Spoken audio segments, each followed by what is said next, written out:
Pra mim, ouvir é o básico pra todo e qualquer relacionamento. Porque a gente ouve e já começa a julgar e começa a falar, não, mas isso tá errado, isso tá certo. Quem tem o controle de certo e errado?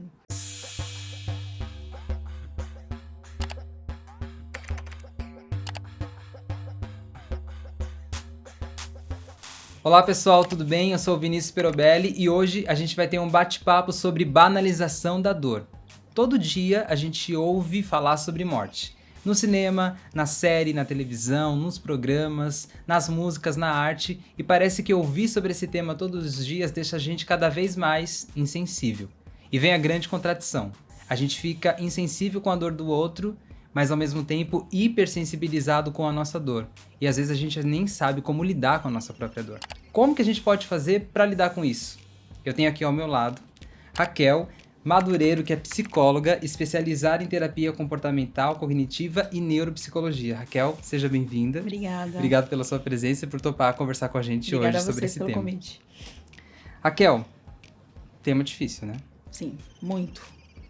Mas eu acredito que ao mesmo tempo que seja difícil, é um tema recorrente, pelo menos entre os pacientes dentro da sala de terapia. Sim, aparece com muita frequência, especialmente no grupo de jovens e adolescentes, né? Entre 14 e 25 anos. Parece que o sofrimento alheio não atinge mais. A morte de uma pessoa parece que é irrelevante e a morte de milhares de pessoas se torna uma estatística. Na sua opinião, por que as pessoas têm tanta dificuldade em lidar com a sua própria dor e ao mesmo tempo tão pouca empatia em relação à dor do outro? Por que a gente chegou nesse ponto?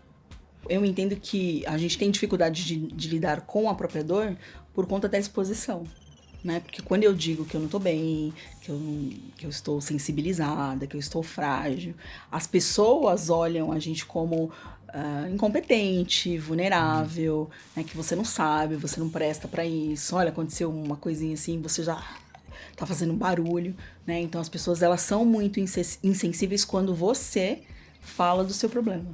Na maioria das vezes isso acontece, né? Aí você falando disso, eu lembrei de um atendimento que eu fiz no consultório.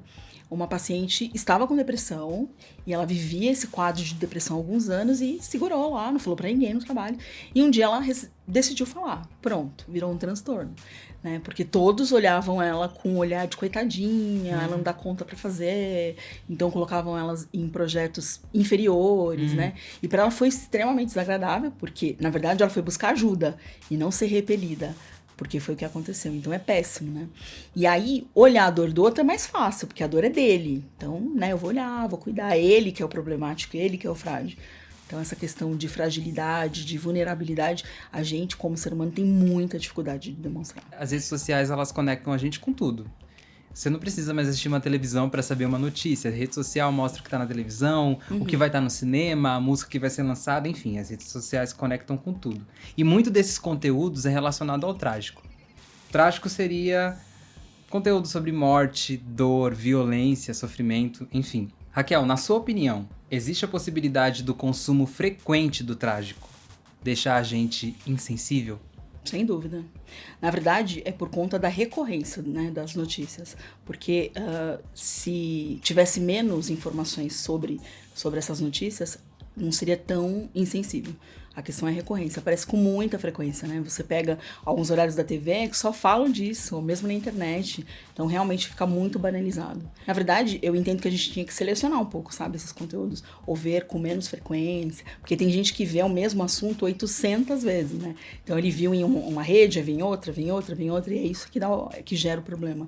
Que gera a questão da insensibilidade, sem dúvida. Voltando para os mais novos, que pelo menos a gente observou que é o público que mais sofre com as influências da internet, a gente tem os games, que sempre foi uma febre desde o surgimento, como você falou, lá na década de 90.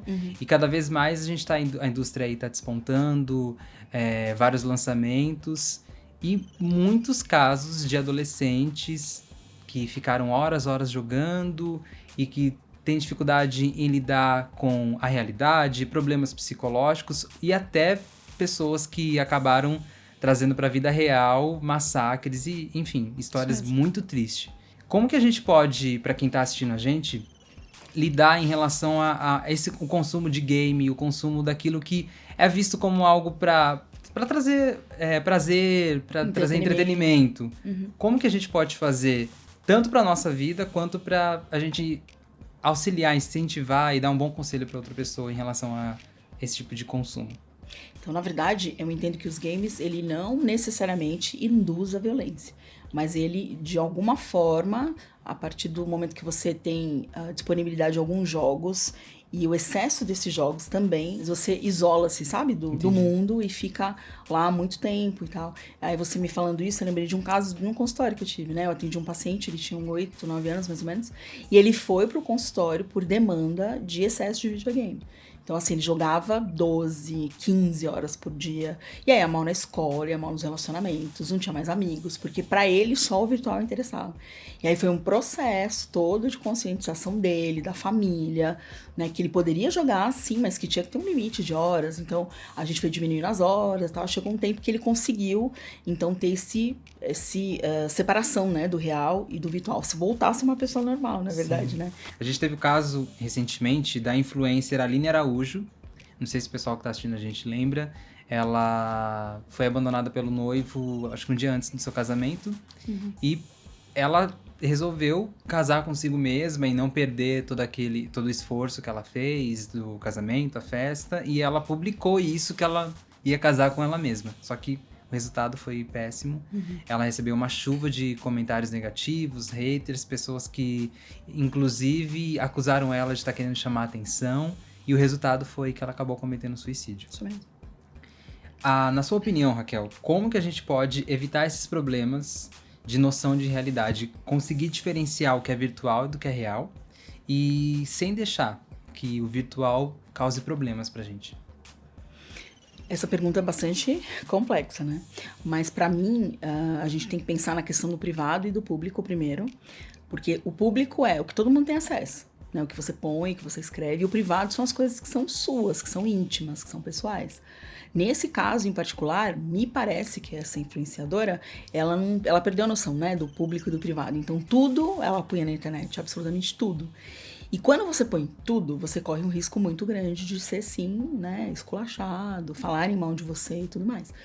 Então, ela esqueceu a questão do privado aí. A gente fala muito de empatia hoje em dia, as redes sociais é lotado desse assunto, mas é muito contraditório. Ao mesmo tempo que a gente fala bastante sobre esse assunto, a gente pede bastante para praticar esse assunto, que parece que a gente esquece que precisa praticar isso. Exatamente. Como que a gente pode trazer, então, a dor do outro como pauta nossa também?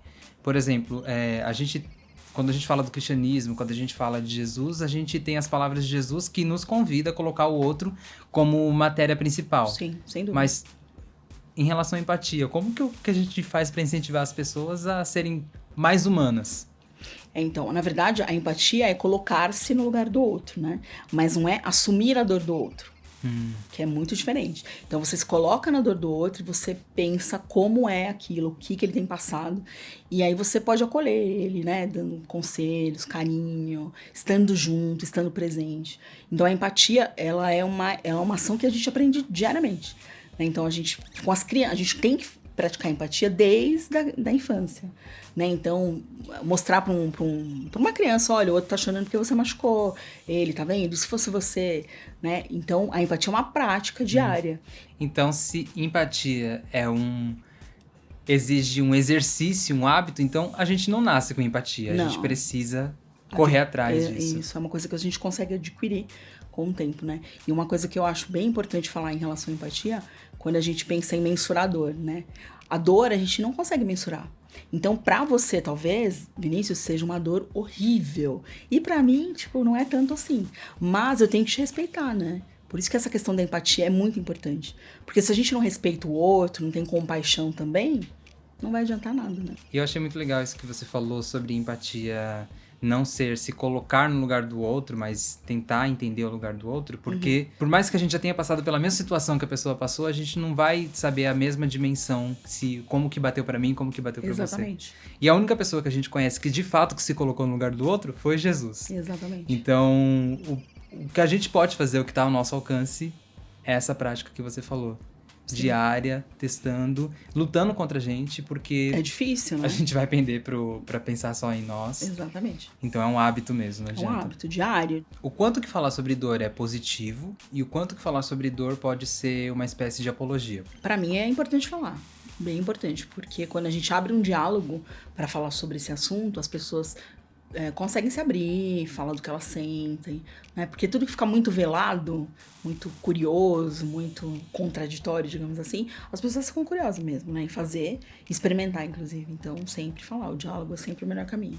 É importante as pessoas lembrarem que ter acesso à informação não significa ter acesso à saúde mental, ter acesso à segurança. Exatamente. Se informação garantisse a nossa segurança, garantisse nosso bem-estar, a gente estaria na melhor era da humanidade. Afinal de contas, a gente tem acesso à internet, a qualquer tipo de informação. Sem dúvida. E mesmo assim os problemas continuam. Quais seriam as dicas pra gente conseguir não se manter sensível à dor do outro? E como lidar com esse eu preciso de ajuda, mas o outro também precisa de ajuda? A gente não precisa anular uma coisa ou outra. Como a gente pode lidar com isso? A primeira coisa é a questão da informação, né? O excesso da informação, saber quais os veículos que você vai ver, a veracidade, isso que a gente falou há pouco. E aí agora você está falando dessa questão da pandemia, durante esse período, o número de atendimentos meus, sei lá, multiplicou 50% do que era antes da pandemia. E especialmente jovens e adolescentes. Porque eles se veem totalmente perdidos, né? Com medo do depois, o que eu vou fazer, como vai ser, né? Essa ansiedade que é muito difícil. E aí o que eu vejo, o que eu tenho sugerido para eles, embora esteja distantes, que eles precisam ter relacionamentos. Ainda que virtual, WhatsApp, Zoom, enfim, todos esses meios que a gente tem hoje, porque o relacionamento é a base também para a nossa saúde mental. Né? Porque é a partir do outro que você desabafa, que você aprende, você troca ideia, você pratica o famoso acolhimento, né? De uma escuta ativa, de estar perto da pessoa, escutar o que ela tem a te dizer, compartilhar. A gente não tem resposta para tudo, não mesmo. Eu não tenho, graças a Deus que eu não tenho resposta para tudo, senão a vida perde a cor, o brilho, inclusive, né? Então, estar junto mesmo, acolher, conversar. Eu poderia dizer também que no meu relacionamento eu já estou evangelizando também? Sem dúvida, né? Porque às vezes você se depara com uma situação de que alguém tem muitos problemas e que ela só quer ser ouvida. E hoje, infelizmente, na era que a gente está, as pessoas não têm tempo e muito menos disponibilidade para ouvir o outro. Né? Então, a pessoa começa a falar, tá bom, tchau, vou embora, né? Então, você não consegue. Como que você vai alcançar uma pessoa dessa? Se você não tem tempo para ouvir, se você não tem tempo para acolher, não ter respostas, mas só acolher. Né? Às vezes ela precisa de colo mesmo, de se falar, de chorar. O relacionamento é a base para tudo. E que Jesus é a base do relacionamento. O ministério de Jesus era com pessoas. Né? Ele lidava com pessoas de todo tipo, de todo gênero, e ele respeitava a individualidade delas e acolhia elas, né, nas suas necessidades, nas suas angústias, nas suas fraquezas. Então é importante a gente se relacionar e acolher as pessoas de um modo positivo, né? Muito bom isso que você falou, Raquel, porque é basicamente imitar Jesus. A gente que quer compartilhar a nossa fé, a gente tá muito pronto para evangelizar, mas a gente já tem resposta pronta. A gente não quer ouvir o outro. E quando a gente é rejeitado, quando as pessoas não concordam com a gente quebra as pontes. Ouvir pode ser, quem sabe, a grande solução pra gente acabar com metade das guerras e das brigas aí que tanto existem. Só se a gente conseguir se disponibilizar pro outro. Não, sem dúvida. Pra mim, ouvir é o básico pra todo e qualquer relacionamento, sabe? Porque, e também ouvir, né, Vinícius, não com preconceito também. Sim. Né? Porque a gente ouve e já começa a julgar e começa a falar, não, mas isso tá errado, isso tá certo. Quem tem o controle de certo e errado? Né? Que princípio é certo e errado? A gente não sabe. Para mim pode ser certo, para você pode ser errado. Sim.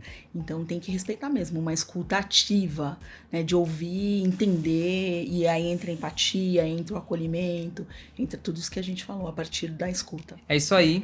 E você que está assistindo a gente, se você tá precisando de ajuda em relação a como compartilhar a sua fé, ou se você tem dúvidas de como praticar essa escuta que a gente conversou bastante, e todos esses temas que a gente falou, empatia, acolhimento, baixe o nosso aplicativo IESIS. Lá vai estar disponível para você vídeo, textos, blogs, inclusive um chat para você conversar com a nossa equipe e tirar suas dúvidas sobre como compartilhar Jesus e como estar disponível para ouvir o outro. Agora, Raquel, em relação a se eu tô com problema de depressão, problema de ansiedade, um amigo meu tá passando por isso, alguém tá se sentindo mal, que canais que a gente pode recorrer para ajudar a pessoa a lidar com essas questões? Então, tem um canal que funciona 24 horas, que é por telefone, que chama-se CVV, Centro de Valorização à Vida. O telefone é 188 e funciona 24 horas. Lá tem pessoas que são treinadas, especializadas para dar ajuda, né, nesses casos que você disse. E hoje também, por conta da pandemia, a gente encontra vários canais dentro da internet mesmo de aconselhamento psicológico gratuito. Então, realmente vale a pena procurar, investir, que isso hoje é bem possível mesmo. Legal. Raquel, muito obrigado Obrigada pela sua a você. presença, obrigado pelo papo, por compartilhar com a gente. Espero que tenha sido legal para você também. Com certeza. E galera, obrigado aí pela sua presença. A gente fica por aqui e continue ligado no nosso canal aqui do YouTube, continue ligado no nosso Instagram, que ainda vai ter bastante conteúdo. E vamos falar nesse mês de setembro sobre valorização à vida. Tchau, tchau, gente.